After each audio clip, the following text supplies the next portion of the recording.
What up, boys? This week's narrative.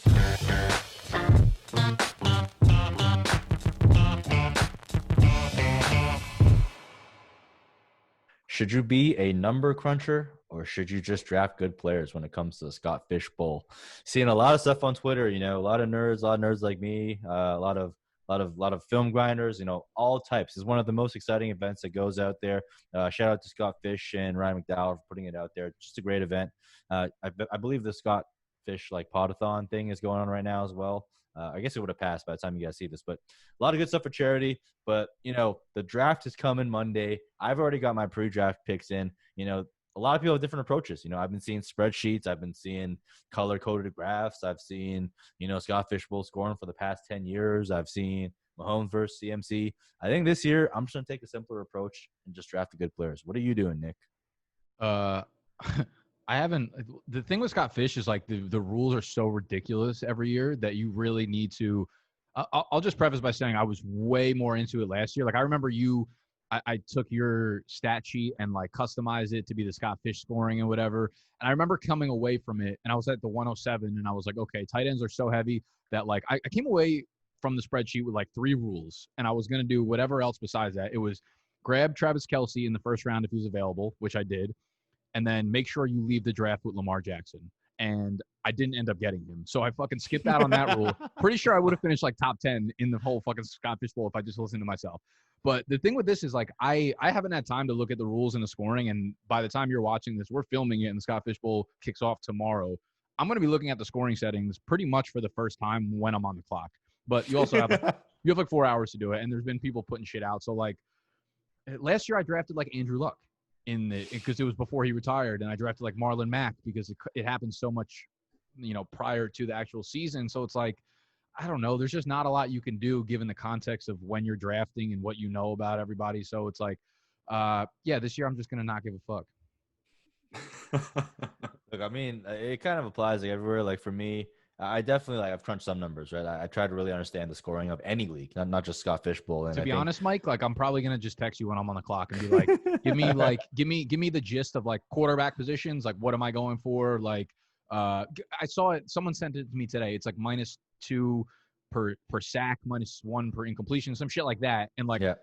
That's, I can obviously wrap my brain around what that means, but in terms of, I haven't dove into, I'm not going to be able to dive into the numbers before we kick off tomorrow. So I'm okay, is there obvious outliers that I should be staying away from? Did someone get sacked 60 more times? Kyler Murray, I feel gets sacked fucking every other play. So maybe I should stay away from him, but maybe the other stats, I just fuck the Scott Fish Bowl, honestly. The reason why I'm going with draft good players this year is because I think the scoring is set up to do that. If you understand football and know who the good players are, you just draft them, because especially at quarterback, the Konami code has been virtually erased for guys that are not good quarterbacks. So guys like Josh Allen, guys like Daniel Jones, guys, even Kyler Murray, guys who are not elite quarterbacks are going to get punished in the system because it's -1 per sack, and then it's -1 per incompletion and plus half per completion. So you're basically looking for really accurate quarterbacks. So Drew Brees, I texted you this, but Drew Brees is a god. And I think in mock drafts, the reason why mock drafts are useless is because, look, mock drafts, he's still going in the second round.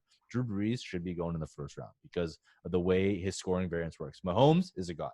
The way that his floor and his ceiling and range of outcomes works under the scoring makes him debatably the 1.01 over CMC. I'm still trying to make a debate with myself, but do you have the ranking sheet? Do you have the rankings from what last year's finishes would have been for the Scott Fish Bowl settings this year? Yeah. You can just literally go into MFL and go to player score, and it'll show you what it looks like. Cool. But yeah, it's just the reason why I'm going draft good players this year is because I feel the scoring is set up so well to just make good players good, and especially at the quarterback position. So I think it's gonna be a fun year. It's really unique scoring.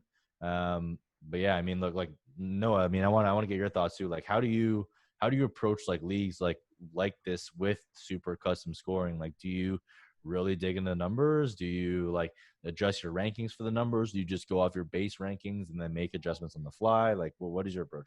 I'm in one league like this where every completion is 0.17 points. Every incompletion is -0.27. It's something ridiculous.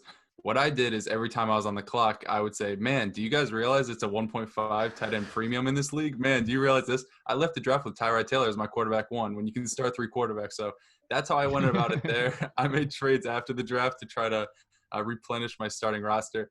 Didn't really help. That league is looking like a lost cause, but yeah, it's sometimes I feel like it's too much work to do something that you can kind of figure out with just like common sense, right? If you know that you're losing points for sacks and you're losing points for incompletions, draft somebody with a good offensive line and a high completion percentage, like Drew Brees, like you said. You don't want a guy like last year, I guess, Phillip Rivers behind that Chargers offensive line throwing off a million picks a game. Maybe it's a little better this year in Indianapolis, but I kind of agree with both you guys. Like, you want to look at the numbers to understand the format, but I think once you kind of wrap your head around it and you understand, like, you want guys with high completion percentage, maybe that bumps up Derek Carr in those type of leagues, and maybe it bumps down Deshaun Watson because, as you said, like, the Konami code doesn't really matter in that league as much, and he gets sacked basically every single play. So I think as long as you get like the grasp of the idea of what the scoring setting is trying to do, you can kind of not on the fly make your picks, but like prior to the draft, understand who is more valuable than the other without just like diving super deep into the numbers. Yeah, I do think like similar, I approach tournaments like this because this is a tournament style, right? You have like 1,000 people playing. So if you're just like doing what the consensus is doing, like, sure, maybe making the playoffs, but like that's not really the way to approach it. Like, my approach to this type of style is I'm going to go for a build that is like boom or bust. Like, if I make it, I'm going to make a deep run because I'm not similar to like 80% of the other people that are drafting.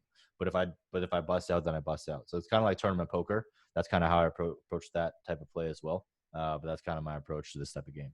Yeah, I think it's just important to understand like the ends of the spectrums on what are like the drastic rule changes that you're not familiar with playing like typically. So a lot of these are, you don't normally play minus points per sacks or minus points per incompletion. So that's when you need to actually look at the numbers and just make sure that, like, yes, you want to draft good players, but it's very possible that given these statistics that are so outrageous that you don't typically play with, there's a possibility that good players are just really not good in this range of outcomes. So I think, yeah, as long as you're not playing like any crazy rules, you could usually go ahead and draft good players. But with these, it's good to take a second glance.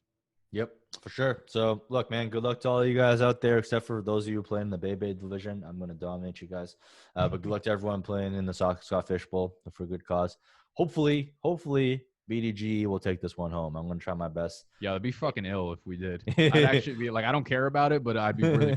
But we got like mad heads in. I think you, me, Snacks Animal, Georgie Memes got into it. Yeah, George texted me today because you in the Scott Fish Bowl. What pick are you? I'm like, no. I'm like, are you? He's like, I make memes. Of course the fuck I'm in it. Like, come on, George. We got a lot of representation. Next year, we got to get Noah. Is Scott get in? I have no idea. Probably. We have no idea. Next year, we're going to get Noah in. Scott, if you're watching, you're probably not watching. But if you are, you got to get Noah in. Eventually, we're going to make our own fucking one and make it the biggest fucking fantasy football league in the world. Yeah. All right. That's all we got for you this week. That closes the narrative.